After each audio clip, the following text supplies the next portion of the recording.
Season 5 of Miraculous Ladybug had a lot of ups and downs. There were some interesting concepts and plot twists, but unlike the previous season, Season 5's finale left me feeling pretty pessimistic about the future of the series. However, based on the 8 episodes that have been released from Season 6 so far, my love and passion for Miraculous has been reignited, and it's the best Miraculous has been in a while. Before I get into specific episodes, I want to talk about the main point of discussion surrounding the new season when it first started airing, and that is the change in art style. This art style went beyond mere redesigns for the characters. It has a very different visual style than previous seasons, and although it maintains the same energy as the previous animation, it varies in its execution. Now, as these new designs and art style came to light, people were mad, and many still are. Every time Miraculous posts on social media, especially about the new seasons, there are always a bunch of comments of people saying how much better the show would look in the old art style. And admittedly, after seeing a teaser clip leading up to the premiere of the season, I was also a bit put off by the change. However, this new art style looks so much better than the previous seasons, and it's not even close. First, there is a lot more consistency from episode to episode. Throughout the series, but especially during seasons 2 through 4, there were several animation studios working on the series. Because of this, some episodes would have much cleaner animation and prettier renders than others, which was pretty jarring. Sure, the original art style had its moments, in particular the animation in stormy weather is some of the best, but then we have episodes like Chilin that look like this. Season 6, however, is very consistently visually appealing, and I think the only reason people don't like it is because it is different from what the original animation looked like. Most of the characters' redesigns are complete glow-ups, and the rendering of this season is absolutely stunning. Of course, it's not without criticisms. Some people, including myself, have compared it to looking like those weird mobile game ads, but even then, compared to the original art style, it still looks consistently better. There are also a few character designs that I'm not a fan of, but for the most part, it has been an improvement. I will discuss my thoughts on specific character designs later in the video. But with that, let's get started with discussing Episode 1, Climatiqueen. The first episode of Season 6 follows Aurore Boreal in her quest to win Chloe Bourgeois' social media competition. At first, she really wants to win a signed copy of a book that showcases weather phenomena photographed from space, but because it doesn't go well for her, she instead resorts to a more manipulative tactic of trying to make Adrien and Marinette's relationship look like it's going poorly. And we're immediately going to talk about Aurore's redesign because she looks so damn cute. I like how you can still tell she's the same character, but with a much softer aesthetic, which aligns with her focusing more on her passion for weather than wanting fame and attention like in stormy weather. Her little cloud and star earrings are super cute. I love the pattern on her dress and the transparent kind of raincoat she's wearing. It's such a good redesign. It's also pretty poetic how the first episode of this new era of Miraculous features another version of stormy weather who was akumatized in the very first episode of the series. Outside of Aurore's akumatization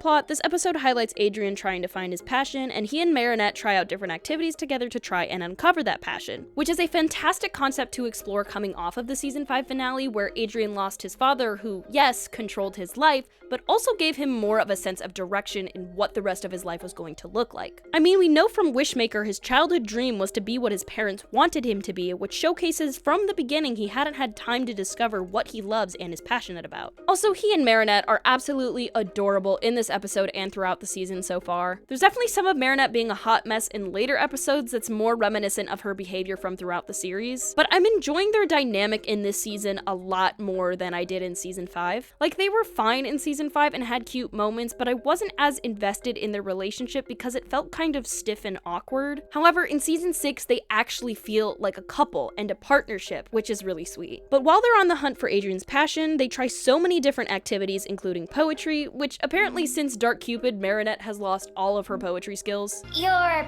pretty green eyes,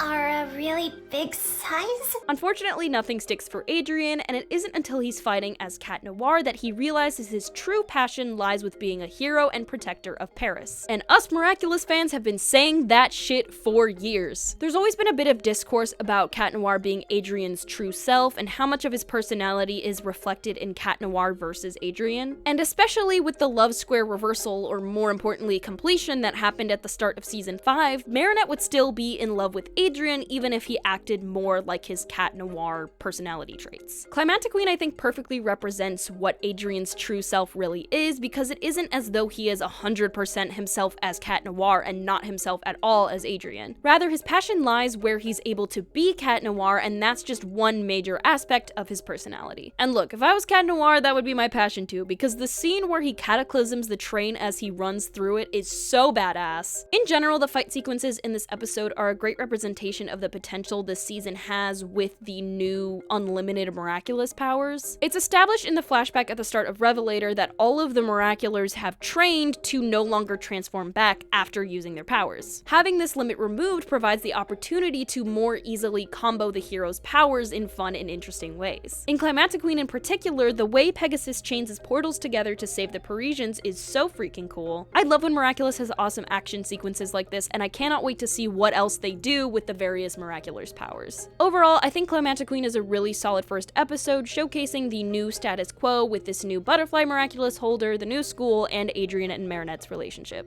Episode 2, The Illustrhater, was actually the first episode of the season to air, and because it would be a few months before Climatiqueen's premiere, this episode was the true first look at season 6. The episode opens with Marinette having a crisis about knowing nothing about the new holder of the butterfly miraculous compared to Monarch, and how there's this huge obstacle ahead of her, but Alia reassures her that now she has a whole super team that she can rely on to support her. When I first saw this episode, I thought this meant we were going to have some big first akumatization in the first episode that introduced Chrysalis, but we didn't end up getting that. I wonder if we're gonna have some sort of flashback episode that contextualizes Chrysalis's introduction similarly to the Origins episodes in season 1, but I wouldn't be surprised if this was a status quo they wanted to establish immediately after a minor time jump since the end of season 5. In general, the season feels a lot more like the first couple seasons of Miraculous, which were a lot more episodic, but with a bit more story sprinkled throughout, especially with the scenes at the end of the episodes that were introduced in season 5. Either way, I think this season, and this episode in particular, has done a good job of giving us enough context and establishing this new status quo for the heroes. And this has allowed us to put the pieces together and learn this new formula similarly to how the first season of the series was. The main plot of the episode follows Marinette trying to figure out how best to be a girlfriend to Adrien, dragging Alia and Nino along with them to their movie date so she doesn't have to be alone with him. While on the bus, they come across some road danger, and because it's a non-Akuma emergency, Alia and Nino transform into Rena Rouge and Carapace to save the day. Will Miraculous ever learn what hiding to transform looks like? We have you covered. Waze, shell on. Waze, shell on. What are you covering, babe? Not only is it extremely suspicious that this group of 4 have walked up to the front of the bus and started T-posing, and then suddenly you hear these very loud transformation words being said, and then suddenly Rena Rouge and Carapace show up. But where did those other teenagers go? I don't know. There was probably one person on the bus that was paying attention and was like, did anyone else just see this? No, just me? Okay, anyway. The first time I saw this episode, I fully believed this meant that Rena Rouge and Carapace's identities were public knowledge, because it didn't even occur to me that this was them trying too hard to transform. But I do otherwise really like this scene because it establishes that new system in place where other miraculous holders can help Parisians out whenever, as long as it isn't an Akuma attack that demands they get called upon. Which was something I sorely missed in season 5. I loved the bold choice of them losing all of the miraculous in the season 4 finale, but the way they proceeded with that in season 5 I didn't particularly enjoy. So having that team back together permanently is really nice. The akumatization plot is fine in this episode. I do really like them trying to investigate and learn more about the new holder of the butterfly miraculous by interviewing past akumatizations and trying to convince the illustrator to tell them more. But the villain and powers are just fine. It's just a weaker version of Illustrhater, and I don't like her design at all. I do think Chrysalis is fascinating, but I will save most of my thoughts on them for the theories and predictions section of this video. I think there's a lot in this episode that contextualizes the season a bit better, but there are also a few little details that indicate it probably should have been a later episode, which I'll talk about later. Going from Adrien and Marinette seeming very comfortable with their relationship in Climatiqueen to Marinette's whole crisis about not knowing how to be his girlfriend in this episode was pretty jarring. Though to be fair, the return to a more episodic feel in this season makes you want to be a bit more forgiving for that inconsistency. Otherwise, this is a fairly charming episode episode, it highlights Marinette's eccentricities in a way that don't feel too obnoxious like it has in the past. Though it was pretty rude of her to leave Adrien standing in line for the movie long enough that it was almost over by the time she got back. That poor boy has been through enough. Don't make him stand in line by himself for hours. Episode 3, Sublimation, is by far my least favorite episode. As soon as it opened with Marinette stalking Adrien again, I knew I would not like it. It does have some good moments, but for the most part, it's pretty exhausting to watch. So at the very end of Climatiqueen, Adrien starts running on sort of a whim and meets Sublime, who is now his running buddy. And Marinette, being Marinette, is immediately jealous. I mean, she claims it isn't jealousy, rather wanting to be Sublime's friend because she's Adrien's friend, which I do think is true for the most part, but it's still a bit obsessive and controlling that she feels the need to be involved with every aspect of Adrien's life. I will say it's kind of hilarious that Trix's reaction to Marinette obsessing over Sublime is to just throw the biggest shade. Mistakes are just learning opportunities, and Marinette loves to learn. The whole sequence of her following Sublime and trying to find ways to help her is ridiculous, not only because Marinette is being weird and annoying, but because Sublime is so dramatically characterized like a Disney princess. And like, I thought the thing with the bird on top of her locker was sweet, but her playing the harp with all of these woodland creatures that came from who knows where surrounding her like she's Snow White, and then when her heart breaks, she uses a strand of her hair to fix it, is so silly. Like, yes, this is a kids show, it's gonna be silly sometimes, but this harp scene is just so ridiculous. There's also Marinette pretending to be an akumatized villain called Soapinator before she transforms into Ladybug to prove the akumatization was real, interrupting Sublime's trial to get a sponsor for her running, leading her to fall and break her running blades. Marinette, get it together! I will say the actual akumatization section of this episode is solid. There's the really cute Lady Noir exchange where they tell each other they're already perfect the way they are, and we get introduced to a new Chrysalis power, which is their ability to send out anti-kumas from their akumatized victim that cause the heroes to lose their powers, which is honestly a really clever way to combat the no longer de-transforming buff the heroes now have. I also really enjoyed Sublime despite the unfortunate circumstance of her introduction and the fact that she looks like Wii Fit Trainer. Having this blatant disability representation is also really nice, and I thoroughly enjoyed seeing Adrien branching out and making new friends, especially with this season emphasizing him discovering himself in his newfound freedom. However, Marinette's regression to her stalkerish behavior is really irritating and makes this episode my least favorite from the season so far. Episode 4, Daddycop, focuses on Sabrina post-Chloe breakup, and she is not doing well. She doesn't have any friends, and despite betraying Chloe and Lila to take them down, there's still a lot of discomfort there considering she helped Chloe bully her classmates, especially Marinette, for years. She does seem to find some confidence in being Miss Hound, but for the most part, she is not well. Meanwhile, Marinette is planning this super romantic evening to celebrate her and Adrien's 100th kiss, completely forgetting it's movie night with her girls, and, in classic Marinette fashion, trying to do both at the same time. My sister was in the room when I was watching both Sublimation and Daddycop, which are the episodes where Marinette is the most obnoxious in this season, and so when she was like, please put in headphones, I'm so sick of this bitch, I was like, fair enough. After seeing Sabrina crying by herself at lunch, Zoe tentatively invites Sabrina to the movie night sleepover and goes to ask Marinette about it later. Bringing us to the miscommunication trope.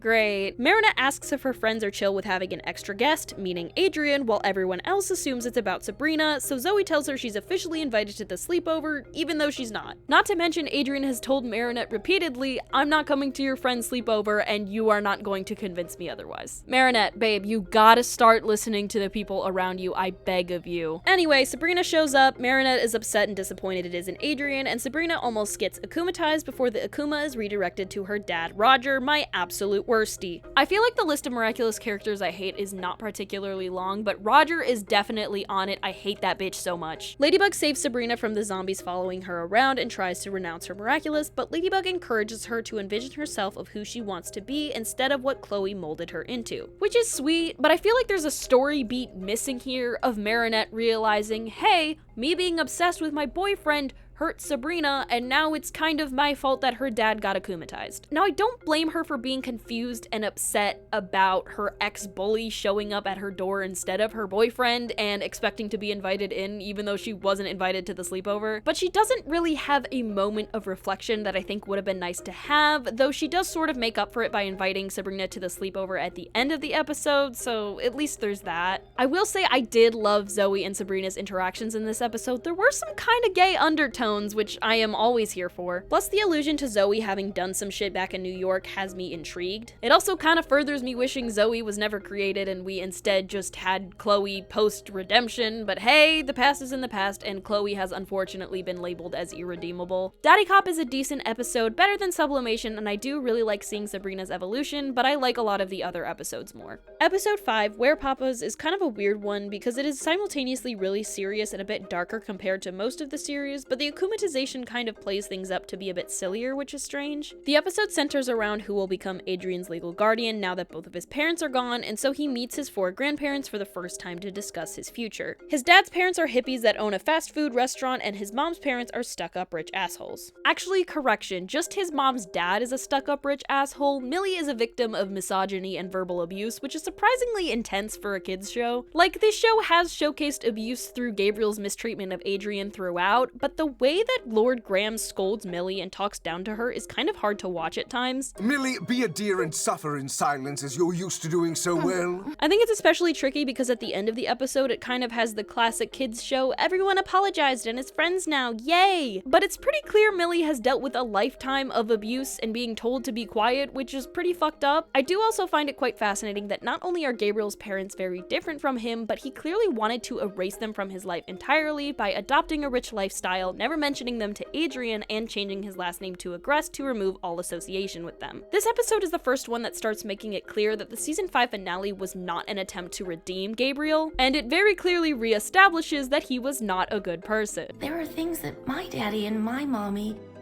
love more than me. That's why we never see them. Does that mean that Daddy doesn't love me? Why would you say that? Because we never see Daddy. Like I mentioned earlier, I thought the sort of tone shift during the akumatized villain section of Ringmaster making the grandpas fight as these wolves with boxing gloves and cartoony weapons was an odd choice. However, it does sort of showcase the ridiculousness of the argument they were having, and forcing them to fight and feel out of control like Millie has felt for decades makes sense for her character. I also adore the Were-Dad reversal here, where it's Adrian being kept as a prize instead of Marinette. The other thing I absolutely adore about this episode is Natalie being honored as a mother to Adrian. I've always enjoyed Natalie as a character, and I especially adored her in season 5, so to see her becoming a legal guardian for Adrian is everything to me. Especially the flashback to Gabriel returning from his trip and ignoring Adrian, but Natalie stepping in to be that support for him with Emily smiling in support of that bond is so bittersweet. Adrian has had such a rough home life, and to now have a guardian that he can trust is incredible. Well, we'll see if we can trust Natalie, but we'll come back to that. I will say I am so tired of the Sentimonster discourse, and Werepapas did not help with that. The Ultra Kuma for Ringmaster goes into the twin rings that are heavily implied to hold Adrian and Felix's amucks, and so when Ladybug goes to destroy the rings to de-evilize Millie, she hesitates,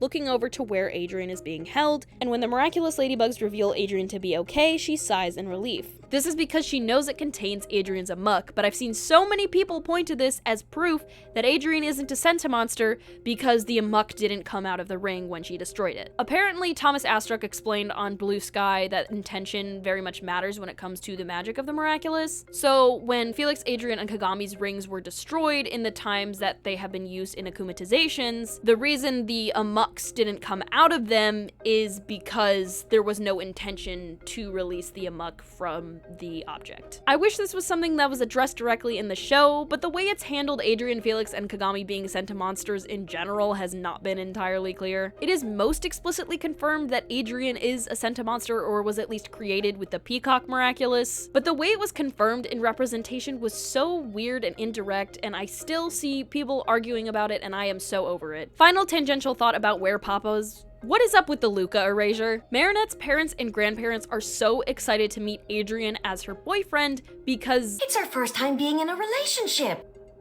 hello? My boy deserves so much better, no wonder he ditched Paris. Episode 6 has not yet aired, which brings us to the first gap in the episodes released from the season so far. I debated only talking about the episodes that have been released so far in order because having the context of the season makes it easier to fully appreciate them. However, the other 3 episodes that have been released from the season are my favorite episodes from season 6 so far, so I definitely want to share my thoughts on them. This is my official spoiler warning for anyone who wants to watch the series in order. Thank you for watching, and I'll see y'all next time. Episode 7, El Toro de Piedra, aka Daddy Issues, the episode. There's a lot to unpack in this episode, some of which I will address in my theories and predictions, so with that, let's get into it. Kitty section is preparing for a performance to honor Miss Bustier for being a great teacher and mayor of Paris, and Ivan starts crashing out because his dad is apparently a supervillain called El Toro and is pressuring him to help steal the Mona Lisa. Ivan refuses to help his father commit the crime, leading to El Toro's akumatization. As Minotaurox, Ivan stands up to his father and helps convince him to try to be a better father to his son instead of pressuring him to follow his demands. Something I really enjoyed about this episode, as well as Daddycop and the Ruler, is that they're serving as introductions for the heroes that were shoved in at the end of season 4 for Panel Team. I thought Panel Team was a fun episode, and it was important to make sure all of the Miraculous holders were introduced before the season 4 finale, but it did really suck that Miss Hound, Minotaurox, Caprikid, and Rooster Bull didn't get proper introductory episodes like the rest of the Miraculous. So it's nice that it's something they're doing retroactively in season 6. It especially means we finally have transformation sequences for them, all of which are so much fun. Although Ivan's story here feels like it is primarily to draw parallels to Adrian's situation, I did really enjoy seeing a focus on Ivan's character because we haven't really had that since the Origins episodes in season 1. I especially thought it was clever to use the Ox Miraculous to emphasize Ivan standing his ground against his father, since the power is literally called resistance. It's so smart. Another thing I'm really glad they made sure to emphasize in this episode is that once again, Gabriel was not redeemed in the season 5 finale. While Kitty section is rehearsing, Marinette is helping Adrian go through boxes of his childhood things, and she stumbles across a letter from Gabriel that demands Adrian try to get Ladybug and Cat Noir's Miraculous to wish him and Emily back. As heartbreaking as this is for Adrian, it makes perfect sense that Monarch would have a contingency plan, and it's honestly a relief that the end of season 5 was not a half-assed redemption for him. Part of why I didn't like the season 5 finale was I was really worried it was going to be an attempt at a last-minute redemption for Gabriel,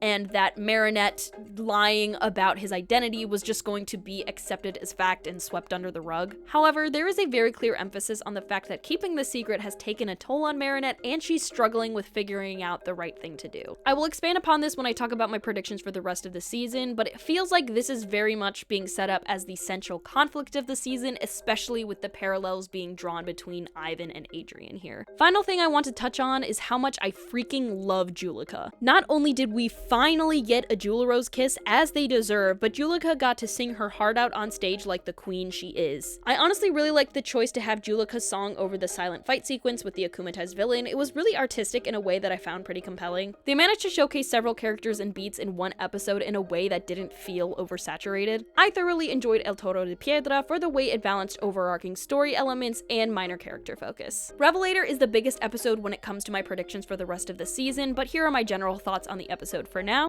I love Alia. Her using her Miraculous to disguise herself and expose Vincent's lies is iconic. In general, this is a great Alia episode and fantastic insight into who she is as a character. The way I was absolutely gobsmacked when Rena Rouge picked up Ladybug's secret and learned Monarch's identity, that was drama I was not expecting to unfold this episode. It's especially fascinating how Alia wanted her memory erased of the truth, because although she fully believes that Adrian and Cat Noir should know, there's also still that underlying trust of Marinette and knowing that she needs to come clean of her own volition, which is honestly quite respectable. Alia has always been one of my favorite characters, and this episode is a fantastic example of why. I do wish we got the intro to this episode that flashes back to all of the Miraculous learning to use their powers infinitely a bit earlier, because at this point in the season we've kind of already deduced that. However, the choice to include it in this episode feels very intentional and plays into my thoughts and theories on the season so far. Finally, I'm obsessed with Cat Noir getting a new power. It's so deserved and a long time coming after all of the cool new stuff Ladybug has been able to do in previous seasons. Again, I have more specific thoughts on this episode, but I am saving them for later. Finally, episode 15, The Ruler. As soon as I started this episode, I immediately said out loud, oh, so this episode is gonna be gay, and oh boy was I right. The Ruler is an absolutely beautifully executed episode that uses Nathaniel making comics as an allegory for his queer identity and the conflict with his parents clearly being coded to represent homophobia and forcing Nath to push his true identity down under the guise of wanting what's best for him. It is truly impossible to ignore the symbolism in this episode. There are so many moments that make it abundantly clear that it is about so much more than just comic books. When Nath's parents are reading the comic at the beginning, there's an emphasis on real sentiment. The relationship between Rainpiercer and Sunheart is pretty deep, isn't it?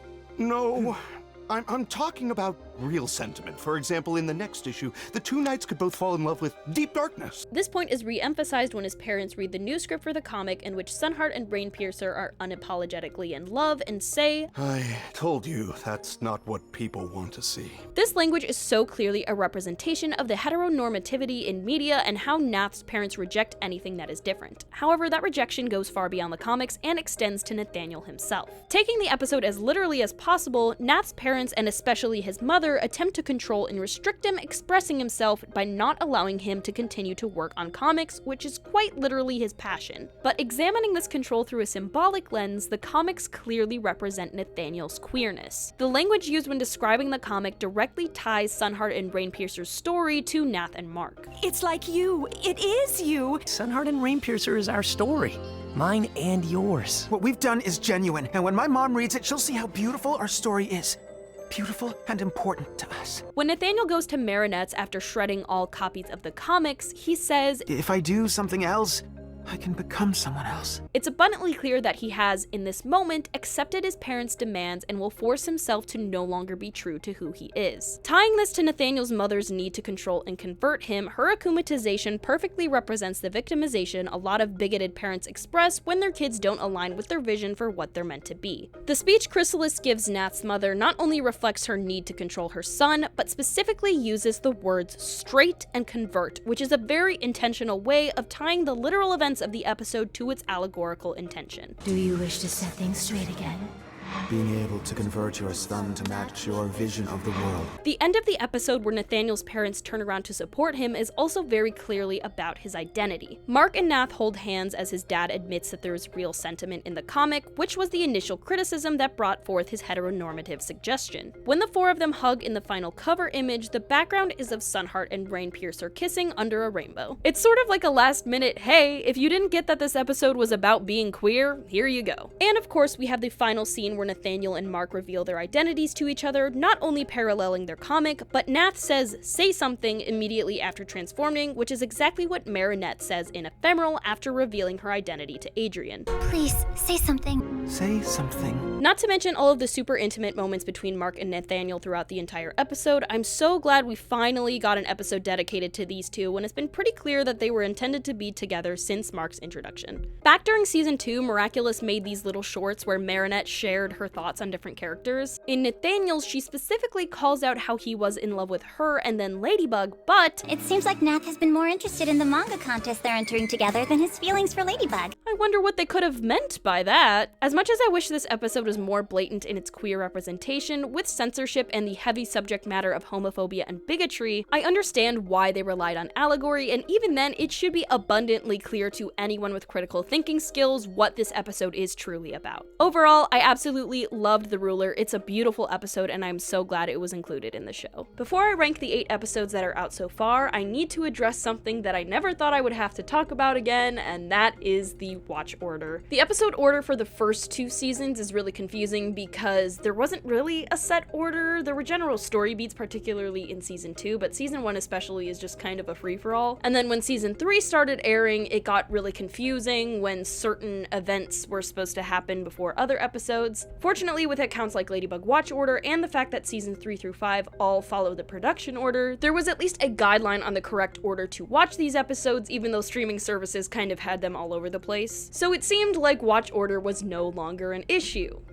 Until now. Rewatching the season so far from front to back, I noticed little details that didn't quite line up with the timeline that is in the production order. None of these inconsistencies are too consequential, but it's enough that it's a little bit annoying. The first one I noticed was that Miss Hound has her redesign in episode 2 when she's meant to have her old design up until the events of episode 4. This is reinforced by Revelator showing her original design in the flashback with her updated design in the present day. Another inconsistency is that when Alia and Nino are interviewing people who have been akumatized under the new butterfly holder, Sublime's mom is featured despite not being akumatized until the next episode. I'm also really curious what the situation is with Miss Boustier's akumatization because she was apparently one of the first people akumatized, but we don't have any other context for it. This again makes me wonder if we're going to have a flashback episode in which Miss Boustier is akumatized as Chrysalis's first appearance. However, I can't help but worry that there's going to be more watch order issues with Miss Boustier being akumatized in a later episode. With that in mind, the watch order that addresses addresses these inconsistencies while sticking to the production order as closely as possible, starts with Climatiqueen, followed by Sublimation, Daddycop, and then the Illustrhater. It's basically just pushing the Illustrhater back past the inconsistencies that it has. However, I don't like having it at episode 4 because it feels like a pretty solid introduction to the season, and having it at episode 4 feels a bit late, especially with the whole Marinette not knowing how to act around her boyfriend plot. However, those are minor criticisms. It's so much better than back in the day when season 3 was coming out and all of the release order and streaming services were a hot mess, so we had to look at the production order to actually get the context. But getting into ranking the Miraculous season 6 episodes so far, in last place is episode 3, Sublimation. I pretty thoroughly explained why I didn't like this episode earlier. Marinette being back on her stalker grind was exhausting, and the overly cheesy Disney princess stuff for Sublime was too much. It has some good moments like the Lady Noir stuff, and I otherwise really enjoy Sublime as a character, especially how she serves as disability representation, but beyond that, it is very easily my least favorite episode of the season so far. In 7th place, I have episode 4, Daddycop. Similarly to Sublimation, Marinette was kind of exhausting in this episode, and I hate the miscommunication trope. However, there was much less focus on it here, and I'm so glad we got a proper resolution to Sabrina's Chloe era, and I especially enjoyed her dynamic with Zoe. I didn't really care for the akumatization plot because I hate Roger with a burning passion, and Daddycop's power of making everyone obsessed with Sabrina wasn't particularly interesting, but Sabrina's journey of self-discovery was pretty compelling. At number 6, I have episode 1, Climatiqueen. I honestly don't have any issues with this episode. Marinette and Adrien are adorable, and I love seeing Adrien trying to figure himself out post-Monarch defeat. It's also nice seeing Aurore explored in a new way, and I especially love her redesign like I mentioned earlier. The only reason it's this low on the list is because it doesn't have a lot of the cool story stuff that other episodes do, but it's still a very solid episode. In 5th place is episode 5, Werepapas. My biggest issue with this one is the contrast in tone from the intense dinner scene to the kind of silly werewolf boxing that comes from the akumatization. However, I thoroughly enjoyed learning more about Adrien's family, not only through the existence of his grandparents, but more insight into Adrien's childhood with his parents and Natalie. Natalie is a favorite character of mine, so to see her highlighted in this episode, especially as a mother to Adrien, was so heartwarming. In 4th place, I have episode 2, The Illustrhater. As tiring as Marinette was with ditching Adrien to be Ladybug, I loved seeing the Miraculous highlighted in their new roles helping out the people of Paris. I especially loved Alia and Nino. They have such a great partnership in and out of being heroes of Paris. Plus, this episode provided us some interesting insight into the new holder of the Butterfly Miraculous, who has been really fascinating in general. Moving into my top 3, in 3rd place is episode 15, The Ruler. I could gush forever about this episode again, but they did a phenomenal job of using comics as an allegory for Nathaniel's queer identity, and seeing him and Mark highlighted again was delightful. I probably would have put it higher if it weren't for the Marinette not being able to blow her nose B-plot, because I didn't really care for it. Though it was pretty hilarious how it made Adrien insecure about smelling like cheese, so he doused himself in 3 bottles of perfume. It really shows that Adrien is just as much of a dork as Marinette when it comes to love.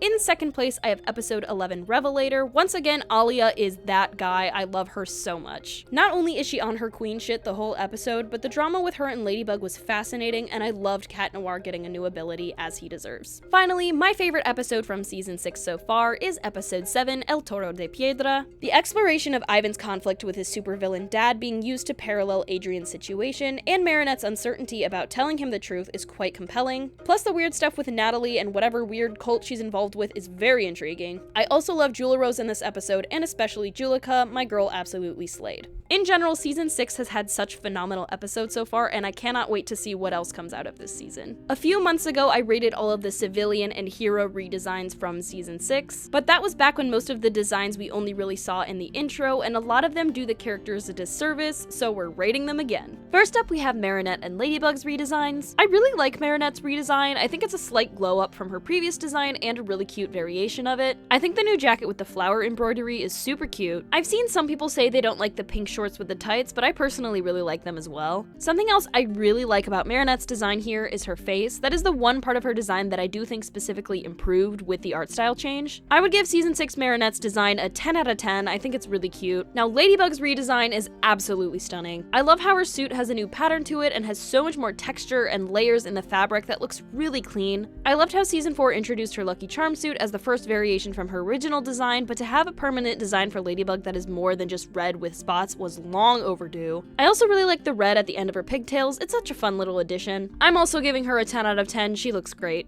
Next we have Adrian, who I think is a glow down, but not by as much as a lot of people say he is. The biggest issue with his redesign is his face. Unlike Marinette, who translated beautifully into this new art style, Adrian feels really off. I think it's mostly how absolutely gigantic his eyes are compared to the rest of his facial features. I also prefer his old hair, but I don't think the new hair looks bad, and I like how it's closer to Cat Noir's hairstyle. Adrian's outfit is largely the same, but he no longer has his orange shoes, which make him look a bit more basic, but it's fine. Honestly, Adrian's design in general has always been fine and not particularly remarkable, and I think the new design is just a slight downgrade from that. I'm gonna give him a 7 out of 10 because it's not bad, but doesn't stand out at all. Cat Noir, on the other hand, looks phenomenal. His pre-season 6 design was already one of my favorite designs in the show, it just works so well, but the very slight tweaks they made for him in this new art style make it even better. Although his face proportions feel off as Adrian, as Cat Noir it looks much more cohesive. He also has his paw print on the back of his suit now, which is such a cute little detail. I already thought Cat Noir's design was a 9 or 10 out of 10, and with the slight improvements into this new season, he's absolutely a 10 out of 10. I love this design so much. Next is Alia, and she looks so good. She generally has a very similar design to her old one, with the most notable change being her shorter hair. I do think she is kind of giving mobile ad protagonist or mom energy with the fit, but otherwise she looks so cute, 9 out of 10. Rena Rouge is probably my favorite design in the show. Look at how stunning she looks. For one, the whitewashing that was happening with her prior to the redesign seems to have been resolved, which thank God. But Rena Rouge's design has always been one of my favorites, and like with Cat Noir, the slight tweaks and change in art style worked wonders. The most notable change that I think looks really good is the thicker black markings around her eyes. It helps them stand out more and really ties the mask design together. Her hair also looks absolutely gorgeous, but that's not really new to the design, I just think it continues to slay.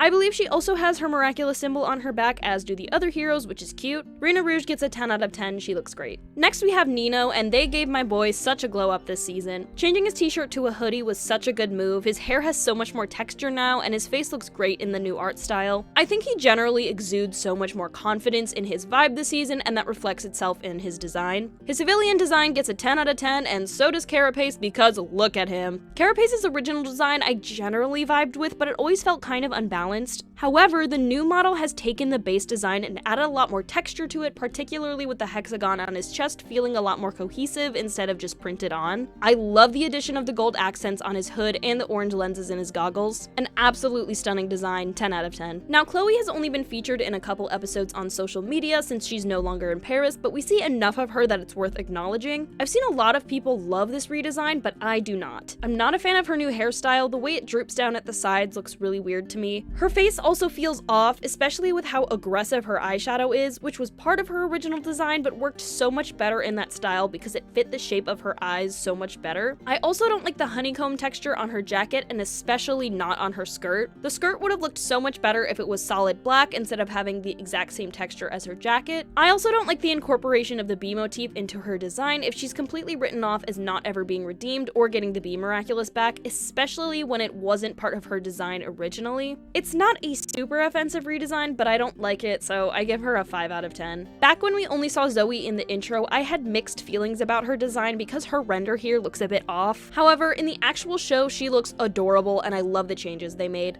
I adore her new hairstyle and how the disguised Bee Miraculous looks, plus I like her new outfit a lot more. The only thing I'm still not a fan of is the striped leggings under her skirt. If they were a solid lighter gray, I think I would have been fine with it, but it just looks a bit strange to me. Other than that, I adore Zoe's design, so I give it a 9 out of 10. We haven't seen much of Vesperia this season, but her design has largely the same vibe as before. They inverted the colors, which I don't really have opinions on, but I don't like the slight changes they made to her mask design. Outside of that, though, she looks fantastic. I give Vesperia a 9 out of 10. Now, Sabrina's redesign, I am less enthusiastic about. I was pretty harsh on her when I first rated her design, and I still don't like it. However, it does look much better in the actual show, and the fact that it's tied to her becoming a happier, more confident version of herself makes me enjoy it slightly more. That said, I still don't like this design. The cropped bell-bottom pants look weird to me, and even though it does look better in the show itself, I still don't like this Maddie from Arcane hairstyle, so I would definitely call this a glow down and give it a 4 out of 10. Miss Hound, on the other hand, looks absolutely stunning. I initially said I didn't like the crop top with the sort of harness design on the bottom, but honestly, looking at it now, I think it adds some really nice layering to the outfit. Being able to compare it to her original design in this new art style, this new Miss Hound design is such an incredible glow up. The hat looks a lot better, the mask doesn't look weird like it did before. All around, this new design is a 10 out of 10. We have yet to see Felix in the show outside of the intro, so I don't have much commentary, especially because he looks practically identical to his old design.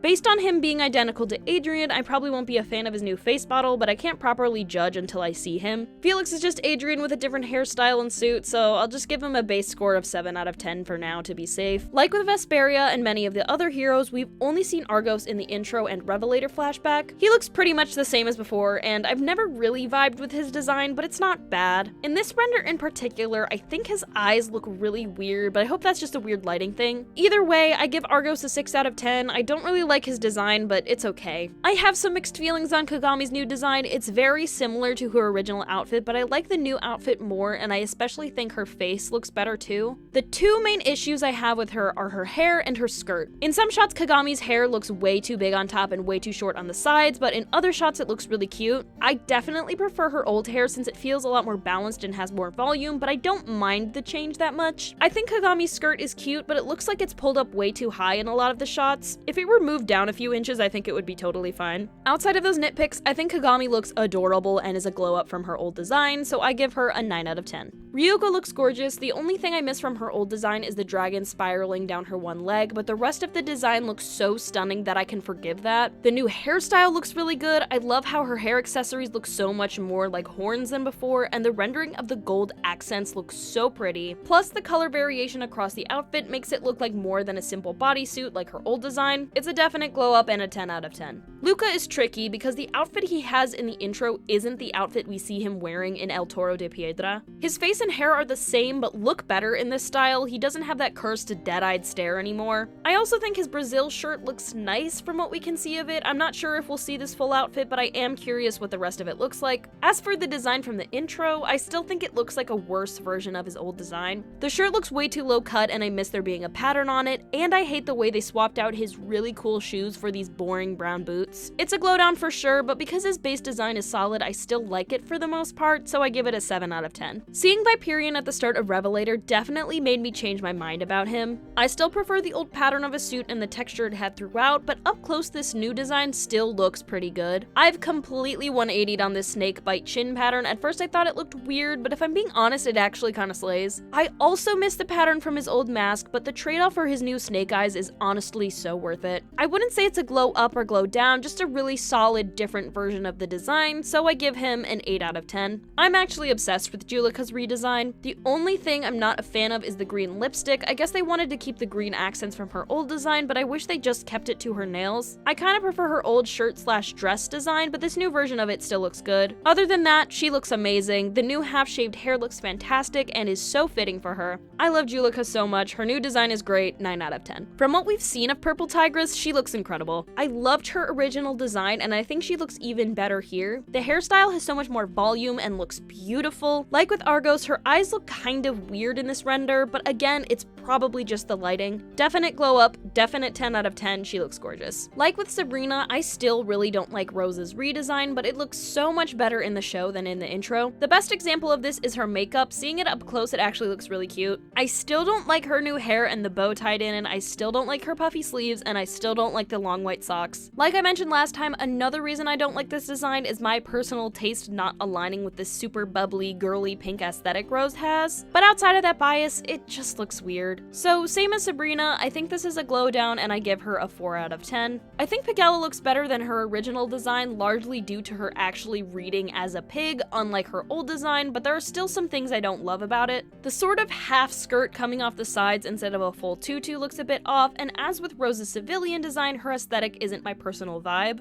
However, I love the addition of these ribbon swirls that look like pigtails and that she has ears now. It's pretty cute. Not my favorite, but it doesn't look bad, so I give her a 7 out of 10. We have yet yet to see Alex and Bunnix outside of the intro, so I don't have a lot to say about her. I generally like her civilian design. It looks practically identical to her old one, and the only thing I don't like is the spiky lace at the bottom of her pants, but it's a generally solid design, so she gets an 8 out of 10. Bunnix's design is okay. It looks much better on adult Alex compared to mini Alex, but it's fine. I don't love the huge chunk of white on her suit with no details. Of all of the redesigns, hers still looks the most simple bodysuit-esque, which I don't love. But Bunnix generally looks good, so she gets a 7 out of 10. Kim pretty much looks the same. It's a simple but effective design that communicates Jock. His face also looks so much better in this style than the previous, and he has a single pierced ear, which kind of slays. I don't have strong opinions on this redesign, but it looks generally good, so I give it a 7 out of 10. King Monkey looks okay. I don't like his solid gold face, and I still think the Sun Wukong Phoenix feathers look like antennae. Besides that, it looks pretty good and fairly similar to his old design. I do think it is a bit of a glow down, so I give it a 7 out of 10. Max also looks a lot better in this art style. I don't love the green sweater on top of the lighter green button-up, but otherwise I think they did a fairly good job of communicating nerd while still looking fairly stylish, so I give him an 8 out of 10. Pegasus's outfit looks fairly identical to his old one, but I love how they swapped out the round glasses for this sort of visor. It looks so much cooler. I do really miss the sort of shaved sides and the texture of his hair in the original, but I still think it looks generally good. I don't really have strong feelings about Pegasus, but I enjoyed the design, so he gets a 7 out of 10.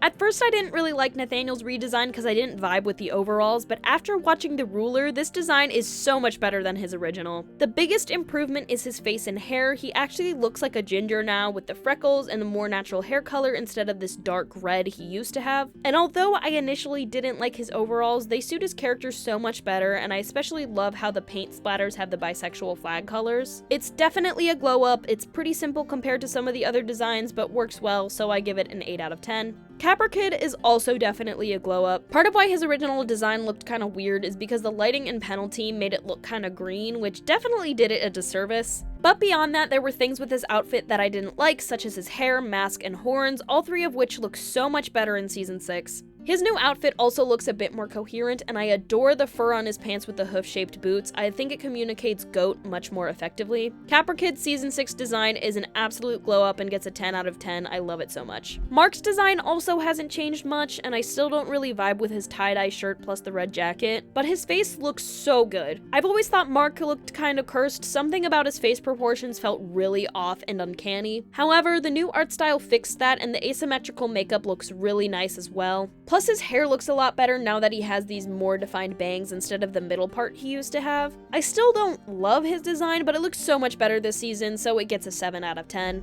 I've never really liked Rooster Bold's design, but it does look much better here. They've sort of simplified it so it looks a bit more coherent, and I especially think his face and hair look better. But it's fine. It does give Rooster, but it also kind of gives Founding Father, so I give him a 6 out of 10. Ivan's redesign looks really good. The hoodie was a great choice, and his disguised miraculous nose ring fits his aesthetic very well. He feels like a much more realized version of himself, and I would definitely call it a glow up, so he gets an 8 out of 10. Minotaurox is also a definite glow up. His old design was okay, but it felt kind of off. However, his Season 6 design looks fantastic. The hood with the bullhorns was such a good choice, and the pattern on his outfit looks so much better than his pretty plain original design. He gets a 10 out of 10. They absolutely nailed this. Finally, we have Milen. She looks great in this style. I love all of her new pins. Her hair looks great. The headband and overalls are super cute. She also feels like a more realized version of herself. Milen is adorable. 10 out of 10. At first, I didn't like Polly Mouse's new ears being made of her hair, but I've warmed up to it.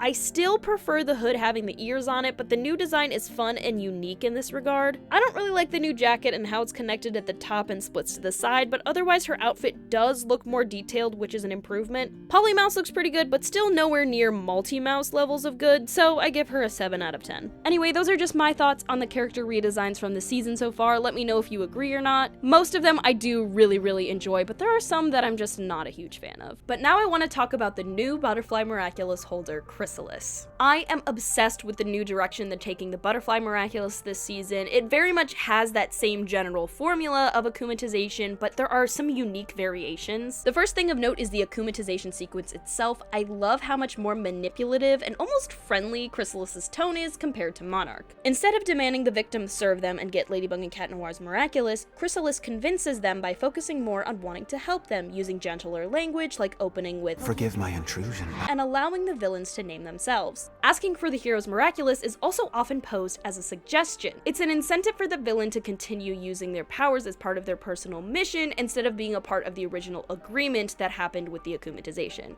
It is such an effective reflection of Lila's history of being manipulative. The new anti-Akuma ability that disables the hero's powers is a really clever new use of the Miraculous that serves as a great way to counterbalance the heroes no longer transforming back after using their powers. Additionally, Chrysalis is so much more threatening with all of their planning and more failsafes in place, such as the deliberate note-taking and disguising their voice as multiple people. However, I think this may also tie into Chrysalis being involved in a larger conspiracy, a cult obsessed with obtaining the Miraculous. Let's get into the theories. Now, the first thing that led me to consider that Chrysalis may be more than just Lila working alone was her use of multiple voices. Of course, this alone doesn't mean much, as it is specifically called out as a way for her to disguise her voice. However, the little monologue she gives at the end of the Illustrhater stuck out to me. You'll know nothing about me, about us, about them. Who could she be talking about here? Now, for the most part, Lila has been depicted as working for her own interests, but we don't actually know what her motivations are. What is the wish she wants to make that would require her to obtain the Miraculous? Additionally, despite being a supposed nobody, Lila has a lot of connections, especially with all of her different moms, managers, I don't know who these people are. And Lila is not against working with a partner if she fully benefits from it. That's why when Gabriel didn't respect her like she felt she deserved, she switched tactics. She worked with Chloe and was friends with Kagami when it served her, dropping them when it no longer did. However, in an environment that truly respects her talents of getting under people's skin and manipulating them to do her bidding, I could see Lila being satisfied working as part of a larger group collaborating towards a specific goal. This group is likely who she's referring to when she mentions us and them. Her confidence that the heroes will know nothing is pretty well founded considering they're only really suspecting one holder. Lila's dedication to taking notes on absolutely everything also makes a lot more sense if these notes are being used for a purpose that is greater than her own personal goals. However, the scene that solidified my belief that Chrysalis is part of a greater mission to retrieve the Miraculous is the end of El Toro de Piedra. Natalie stands before 12 symbols, each representing a different member of this council dedicated to something called the Perfect World Project. From left to right, the symbols are an eyeball surrounded by triangles pointed outward almost like a sun, a brick wall, an ink pen, a wheel, a scepter, a diamond, what looks like wheat, a gear, comedy and tragedy masks, a sword, a flame, and 4 circles kind of connected to each other. Now, most of these symbols, I don't really have any leads on who they might be connected to, but I have some pretty solid guesses for a few of them. The diamond, for example, was very clearly Gabriel Agreste. Natalie is described as the shadow that worked under the diamond, and she mentions how his wish brought her back to life. This, of course, is supported by the fact that the diamond is the only one that doesn't vote confidence to the machine, as he is no longer present. Unlike the other members that speak, the machine has a feminine voice. Although I wasn't able to pinpoint if the voices match specifically, I strongly suspect that the machine is Tomoe Tsurugi. The machine is specifically asked about what happened to Gabriel, which would make sense considering how involved she was with Alliance and his plans in Season 5. I remember initially thinking her involvement kind of came out of nowhere, but if they were both part of this cult beforehand, it would make sense that as he neared his victory, she would step in to assist him. The machine does demand to carry on the Diamond's mission with Natalie as her shadow. This mission could be related to bringing Emily and Gabriel back, or just retrieving the Miraculous for whatever their greater mission is. Miss Tsurugi has also been shown as a sponsor to both Vincent Secrets and Sublime, so her involvement in the story is clearly intended to continue this season. The Scepter and Drama Masks both have male voices, though I don't have any leads on who they might belong to. And finally, the grain symbol belongs to Natalie's father, who we know nothing about, but likely isn't a character we've met yet. I don't have any guesses on the rest of the symbols, but I could very easily see Audrey Bourgeois or some other rich and powerful figures being involved in some way. I would love to hear your guys' thoughts and theories on the rest of these symbols and who they might belong to. However, there is one more symbol that I personally want to talk about: the ink pen. The only times we've seen Chrysalis outside of the form they use during akumatizations is writing in their journal, and it happens in every single episode. I believe that the ink pen is Lila. Now there is an obvious issue with this, and that is Gabriel Agreste's involvement with this group prior to his demise. He and Lila were strictly working together with her as a model. They didn't share any secrets of identities or plots to get the Miraculous. And ultimately his dismissal of her led her to sort of denounce him. However, I could see Lila using one of her many identities to get involved with the Perfect World project, or it's possible that she joined the council later, I'm not really sure. That said, if the ink pen was Lila, it would now provide context into how she learned Monarch's identity. It wasn't something that was explained in season 5. The Scepter explains that we here all know that Gabriel Agreste was Monarch. We have no other context for how Lila learned his identity, but this could very well provide that context. Natalie's father's statement about wanting to get Ladybug and Cat Noir's Miraculous would also contextualize Chrysalis's motivations for getting the Miraculous. Of course, it is possible that Lila is working alone, or there are two separate groups of people trying to obtain the Miraculous, but I find that highly unlikely. Either way, it's pretty clear that Chrysalis and this Perfect World project group that Natalie is a part of is going to cause major issues for our heroes. I do think Natalie isn't particularly gung-ho about this group, considering she hasn't disclosed Ladybug's identity to them. However, with the pressure from her father, I could very easily see some conflict arising there. That said, Natalie has been on her queen shit since season 5, so I'm hopeful that she stands her ground and resists whatever demands come from this group. Outside of the antagonists, there are a couple of key story beats that I believe will unfold this season. One of the major reoccurring points of discussion from the season so far is Marinette questioning her decision to keep Monarch's identity a secret. I fully believe that there will be a major conflict that arises when this comes to light. The episodes that focus the most on this issue are El Toro de Piedra and Revelator. Like I mentioned when discussing the episode, there are a lot of parallels drawn between Adrien and Ivan having a supervillain for a father, while the secondary plot of the episode focuses on Natalie and Marinette trying to decide whether to give Adrien the letter in which his father admits to being Monarch. A line I specifically want to call out is, "Do we get to make this decision for him?" This sentiment about making decisions for Adrien is also brought up by Rena Rouge in Revelator. You don't get to decide what Adrien should or shouldn't know. Neither do I. Revelator places extreme emphasis on this moral quandary and how Ladybug should at least tell Cat Noir. I could see a world where Ladybug comes clean to Cat Noir before going to Adrien, and it leads to a major fallout between them. There is especially an emphasis in these episodes about truth being essential for personal growth. Facing the truth is gonna help me grow. Truth is essential to someone's personal growth. In the episode El Toro de Piedra, it is told in the context of Ivan's story, which once again draws parallels to Adrien's situation. We have already seen the theme of Adrien growing and discovering himself highlighted in several episodes. He specifically discovers that being Cat Noir is his true passion, which ties his secret identity into this whole mess and leads me to believe that Cat Noir will be involved in Adrien finding out the truth about his father. This potential rift between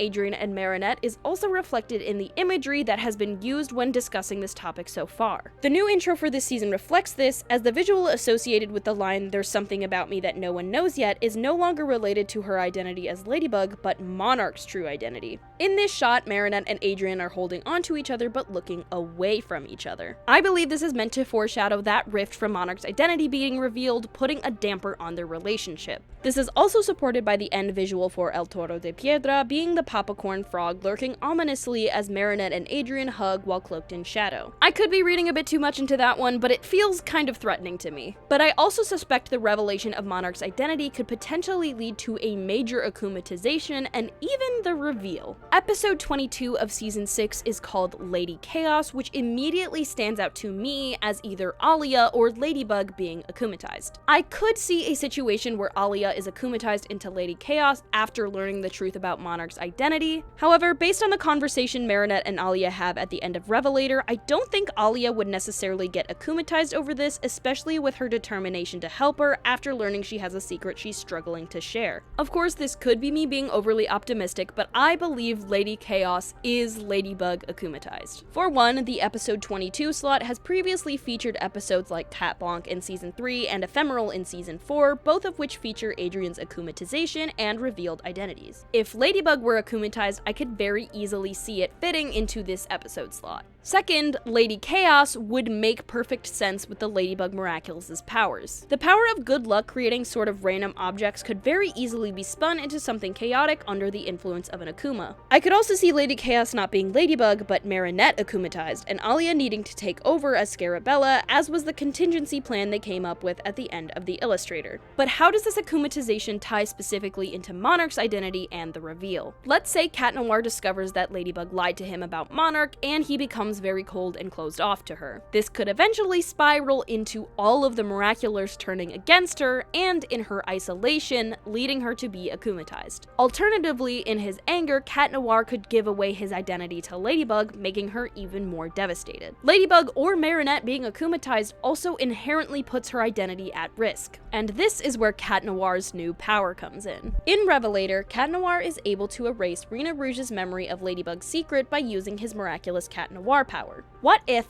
through this power, Cat Noir develops the ability to erase the memories of his and Ladybug's identities? This would allow any number of people to learn Ladybug or Cat Noir's identities in the event of an akumatization with no permanent damage to their safety. This possibility is supported by the flashback at the start of Revelator, emphasizing using the miraculous to protect secret identities. This flashback honestly doesn't really have anything to do with Revelator and could have been attached to any of the episodes so far. However, it being tied to the episode where Cat Noir learns how to destroy memories leads me to believe the two may be connected. The possibility of a reveal is also supported by the Ruler, in which Sunheart and Rainpiercer originally lose their powers when they reveal themselves to each other, which has always been said about what would happen if Ladybug and Cat Noir's identities were revealed. However, Nathaniel changes it because he believes it isn't fair, and in the new ending, they're allowed to see each other's true faces and continue the fight against deep darkness. To me, this reads as a hint towards the possibility of the circumstances around Ladybug and Cat Noir's identities changing such that they are allowed to know who they are behind the mask without needing to give up their miraculous. If Cat Noir was particularly frustrated with Ladybug for keeping Monarch's identity secret, him learning her identity could open the opportunity for him to be much more forgiving, especially if she was akumatized in their spat. I'm not as confident on the reveal as I am on Monarch's identity coming to light, but I still think it is a very real possibility for this season, especially now that Cat Noir has this new power and we have the potential of Marinette or Ladybug being akumatized. But I would love to hear your thoughts on my theories and predictions, and if you have any ideas of how the rest of the season may unfold. Overall, I am absolutely loving season 6 so far, and if it continues with its current trajectory, it will probably become my favorite season in the entire series. It is, of course, possible that they will fumble the bag, as the show has done previously with certain plot lines, but there is so much new and interesting content to work with this season that I'm pretty optimistic. Please let me know your thoughts on season 6 and which episode has been your favorite so far. Thank you so much for watching, and I will see y'all next time.